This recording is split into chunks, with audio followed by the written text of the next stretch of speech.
বাংলাদেশের উন্নয়নের দিকে তাকালে লজ্জা হয় বলে মন্তব্য করেছেন পাকিস্তানের প্রধানমন্ত্রী শাহবাজ শরীফ। বিস্তারিত জানতে ভিডিওটি সম্পূর্ণ দেখুন। বাংলাদেশের অর্থনৈতিক উন্নতির ভূয়সী প্রশংসা করেছেন পাকিস্তানের প্রধানমন্ত্রী শাহবাজ শরীফ। তিনি বলেছেন, বাংলাদেশের অর্থনৈতিক প্রবৃদ্ধির দিকে তাকালে এখন তাদের লজ্জা হয়।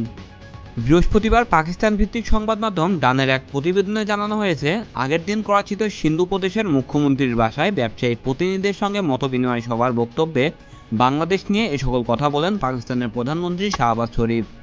বাংলাদেশের বিকাশমান অর্থনীতির প্রসঙ্গে পাকিস্তানের প্রধানমন্ত্রী শাহবাজ বলেন, তৎকালীন পূর্ব পাকিস্তানের কথা স্মরণ করেন।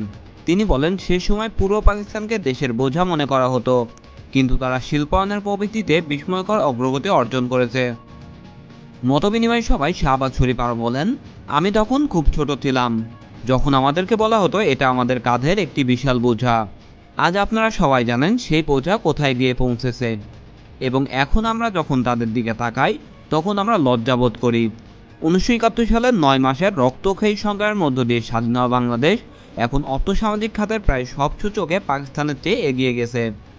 ডানের এই প্রতিবেদনে আরও বলা হয়েছে, মতবিনিময় সভায় প্রধানমন্ত্রী শাহবাজের বক্তব্যের পর প্রশ্নোত্তর পর্ব হয়। সেখানে ব্যবসায়ীরা শাহবাজের নেতৃত্বাধীন সরকারের সম্পত্তি পদক্ষেপের প্রশংসা করে বেশ কিছু দাবি জানান। প্রত্যাশিত ফল অর্জনের জন্য বেশ কয়েকটি অর্থনৈতিক নীতি গ্রহণের প্রস্তাব দেন ব্যবসায়ীরা। তারা প্রধানমন্ত্রীর প্রতি ভারতের সঙ্গে বাণিজ্যিক সম্পর্ক গড়ে তোলার আহ্বান জানিয়েছেন।